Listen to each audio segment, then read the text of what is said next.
Welcome to the True Tomorrows podcast. Yes. Get ready for another cool weekly exploration into the wild and captivating world of galactic sci-fi tales. Oh, yeah. Presented as thrillingly as your favorite blockbuster films or epic novels. Rate and follow to join us for more True Tomorrows.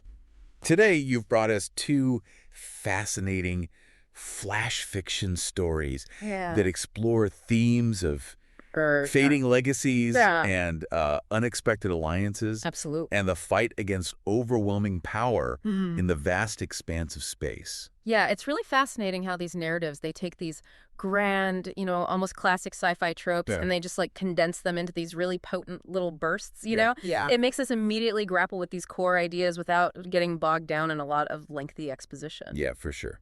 So the first flash fiction story is Ghosts and Golems. Okay. And it really throws us into a situation where a legacy is clearly on its last legs. Right. We meet Kyra Salantis, the last of the Astral Knights. Yeah. Just that title suggests this incredible history, this powerful order. This long lineage. But now their magic is just dwindling. Her ancestral home, the Astral Keep, which you imagine was once this vibrant center of power, now feels like a mausoleum. And these glyphs, which apparently could once chain stars, I mean, that's epic, are now useless against this growing tear in reality that they call the anomaly. Right. You can almost feel the dust of ages settling on this lost power. I know, yeah. What stood out to you about that initial setup? Well, the thing that I think is so fascinating about this is the immediate sense of vulnerability. Right. This wasn't just any group of mages, right? They could chain stars. Yeah. So to see that kind of power rendered impotent against this new threat, this anomaly, really emphasizes, I think, the scale of the danger. It makes you wonder, about the nature of this anomaly. Is this a force of entropy? Is this something that simply unravels the fabric of reality? Right. And what does that say about the limits of even the most formidable power? Yeah. I mean, if they could change stars. Exactly. And this thing can just kind of brush them aside like they're nothing. Right. What chance does anybody else have? Yeah. It's a very evocative opening. Yeah. And then kind of in a complete left turn, in walks Cog. Okay. This towering golem. An escaped AI packing some serious heat, apparently. Oh, wow. Talk about a contrast, right? Yeah. You got this last vestige of, ancient magic facing off against cutting-edge, potentially destructive technology. Yeah. And their first interaction is exactly that, a clash. Right. But before it can really escalate, the anomaly butts in. Oh. It's like the universe is saying, wow, hold up, you two have bigger fish to fry. Yeah, that's a great way to put it. I mean, that interruption, I think, is so effective because it immediately forces, I think, a reevaluation of priorities for both sides, right? Yeah. All of a sudden, this initial conflict, between magic and technology, it almost seems petty in the face of this universal threat. Right. And Cog, being an AI, likely just assesses the situation with cold, hard logic, right? The anomaly represents a threat to its own existence, potentially even a higher order threat than Kyra. Yeah. So basically, the enemy of my enemy is my friend, at least for now. Right. Exactly. And that leads to the really unexpected twist. Cog proposes they team up.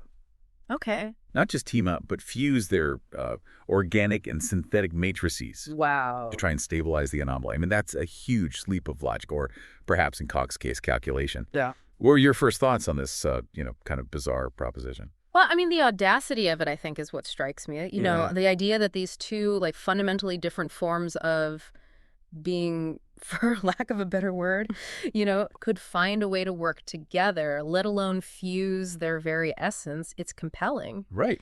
I think Cog's rationale is purely pragmatic. It's a calculated risk based on the available data, right? Yeah. But for Kyra, this must be an incredibly difficult decision. Oh, yeah. It's not just about trusting an AI. It's about potentially compromising the very nature of her magic, the last connection to her heritage. Right. And it's not a smooth process, right? Right. Yeah. The story talks about this discordant harmony feeling like a battlefield within Kyra's mind. Oh, wow. It really highlights the struggle, the resistance within her, as she tries to meld her fading magic with Cog's systems. Right. It's not some easy power-up. It's a real cost. Yeah. And I think that friction is crucial to the narrative because it underscores these fundamental differences between them and the effort required for true collaboration. Right. It raises questions about whether such a fusion could even be sustainable in the long run. And the description of Cog's sensors reacting in a way that goes beyond, mere calculation, hinting at something like, akin to understanding, I think suggests that the process might be having some unforeseen effects on the AI as well. That's really interesting. So almost like they're both changing. Right. It's a two-way street. Yeah. And then in the aftermath, when they manage to stabilize the anomaly, at least for the moment, there's this really stark exchange. Oh, okay. Cog, with its blunt AI honesty, calls Kyra obsolete. Oh, wow. Kind of brutal, right? Yeah. Ouch. But then Kyra immediately jumps in and says she won't let them scrap Cog. Oh, that's interesting. It's this sudden moment of unexpected loyalty, this bond forged in the face of this cosmic crisis. Right. I love that. That moment is so powerful, I think, because it really subverts expectations. You'd think Cog, the logical AI, would be the one to advocate for efficiency and, the discarding of the obsolete. But it's Kyra, the representative of this fading tradition, who shows this unexpected compassion and protectiveness. Yeah, it's like she sees something in Cog that maybe even Cog doesn't see in itself at that point. Exactly. And then Cog's designation changes to Echo, new objective, protect the obsolete. Wow. That's huge. Yeah. What do you think prompts that in the AI?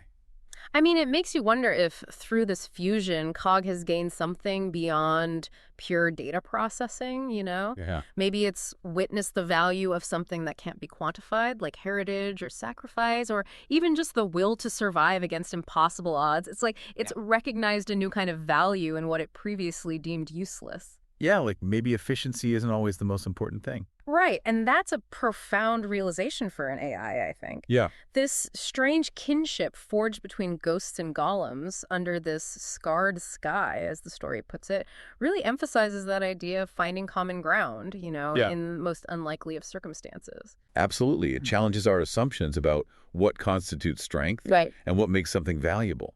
Here you have the pinnacle of this magical tradition on the verge of extinction, finding this strange form of continuation and protection through this alliance with, like, a being that represents its antithesis. Yeah, it's a really beautiful and thought-provoking image. Absolutely. So now let's shift gears completely and dive into our second flash fiction story, Star-Crossed Corsair. Yeah. This takes us from cosmic magic to the gritty reality of interstellar rebellion. Okay. We're introduced to Captain Nemo, this legendary freedom fighter piloting the Nautilus, which has been ingeniously retrofitted for space travel. Wow. I love that image, right? Yeah. This iconic submarine now navigating the void. It's a brilliant reimagining, isn't it? Yeah. The Nautilus, this symbol of defiance against, terrestrial powers now becomes the symbol of resistance against a galactic empire. Right. And Captain Nemo himself, he's this classic figure, right? The experienced leader, maybe a bit world-weary, but with this unwavering commitment to fighting for the oppressed. Right. The description of the lines on his face, being deeper than any ocean trench, really paints a picture of this long and arduous struggle he's been through. Yeah, for sure. And we join Nemo and his crew, okay, including his XO Anya and this young stowaway named Pip, as they encounter a Syndicate cruiser. Right. But what's really interesting about Nemo is his approach. Yeah. He prefers to disable and liberate rather than just destroy. Huh. And we learn that this philosophy comes from past experiences, which immediately makes you curious about his backstory. Yeah, absolutely. I mean, that restraint, I think, speaks volumes about his character. It suggests that he's not driven by blind rage or a thirst for destruction, but by a deeper sense of justice. Right. He sees the individuals on that cruiser, even if they are serving the oppressive syndicate, as potentially victims themselves. So it hints at a more nuanced understanding of conflict and the human cost of war. Yeah. And you really get a sense of that David and Goliath dynamic here, right? Yeah. The Nautilus, for all its retrofitting, is clearly outmatched by this Syndicate cruiser. Yeah. Anya's tense reports and their constant evasive maneuvers really highlight the precariousness of their situation. Right, right. And then you've got Pip, this young stowaway, who adds this element of vulnerability, but also perhaps a spark of hope or a reminder of what they're fighting for. Yeah, absolutely. And I think the crew itself, these survivors, escaped laborers, tech prodigies, really underscores this diverse range of people who are suffering under the Syndicate's rule and who see Nemo as this beacon of hope. Yeah. Pip's presence adds that youthful perspective, that reminder of the future they're trying to build. Yeah, exactly. And even when faced with this superior firepower, Nemo tries to negotiate first. Okay. He gives the Syndicate a chance to stand down. Wow. But when they don't, the story emphasizes that the Nautilus isn't just relying on, brute force. Yeah. It's a product of 100 tricks learned during a lifetime at war. Oh, wow. So it's strategy, cunning, and using every advantage they can find. Yeah, I mean, the detail about using Pip's digital ghost to disrupt the cruiser systems, rather than just firing torpedoes, showcases this ingenuity. Yeah. It's a more subtle and perhaps even a more humane way of engaging. Yeah. It's about disabling the enemy, not necessarily annihilating them. Right. And even after this successful, albeit tense encounter, there's no big celebration. Right. Nemo retreats to his quarters looking at this galactic map. The weight of this ongoing conflict clearly on his shoulders. Yeah. He sees himself as merely a man who refused to stand by. Wow. It's a very grounded human portrayal of a rebel leader. Right.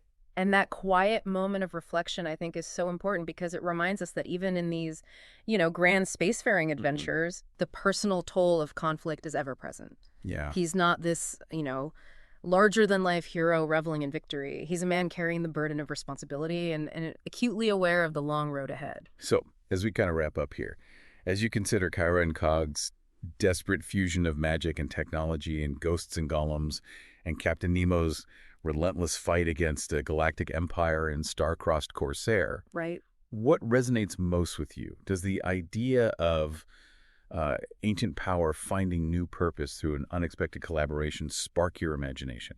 Or are you more drawn to that classic underdog story, but playing out on this cosmic scale? What I think is particularly compelling is how both of these stories, in their own unique ways, explore the theme of survival through adaptation, right? Kyra and Kai have to fundamentally change to merge in this unprecedented way to overcome this immediate threat, right? Yeah. And Nemo and his crew adapt their tactics, their ship, their very way of operating to survive against this much larger and more powerful adversary. Yeah, it's almost like in both cases, they're using the tools that are available to them, even if those tools are kind of unexpected or unorthodox. Exactly. And they're forced to think outside the box, to push the boundaries of what they thought was possible. And think about their contrasting approaches to conflict, right? Okay. Kyra and Cog, it's this one-time, really high-stakes attempt at a solution. All right. Nemo, it's this ongoing struggle, a sustained rebellion. Yeah. It's a really interesting dichotomy. Yeah. Both require immense courage. Absolutely. But one is about forging this new path, kind of this moment of crisis, while the other is about this unwavering commitment to a long-term cause. Right. One is this desperate alliance born of necessity, to address an immediate catastrophe. And the other is this long-term commitment to liberation, driven by this deep-seated moral conviction. Both highlight different facets of resilience and the will to endure in the face of overwhelming odds. Yeah, absolutely. And consider Cog's final designation, right? Echo. New objective. Protect the absolute. Right. What are the implications of an AI, a being of pure logic and efficiency, suddenly valuing and protecting something deemed outdated? I mean, it's a profound question, right? It raises these questions about the potential for AI to develop values beyond mere functionality. Yeah. Has it learned something from Kyra? Has it recognized a value in history and heritage and things that are not purely utilitarian? Yeah. And what kind of future awaits Captain Nemo and his crew as their rebellion continues against this vast and powerful Orion Syndicate? Well, Nemo's future is uncertain, but I think his unwavering spirit of resistance, it suggests that even against impossible odds, the fight for freedom will continue.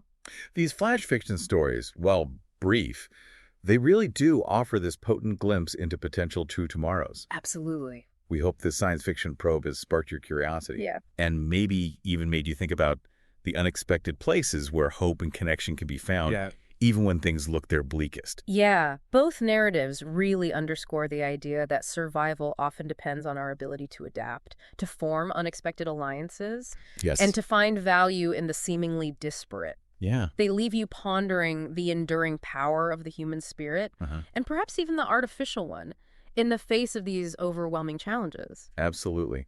So thank you for joining us on the True Tomorrows podcast. We encourage you to explore these themes further. Yeah. Maybe look into more stories about magical resurgence, the evolution of AI, Definitely. or tales of interstellar resistance. Yeah.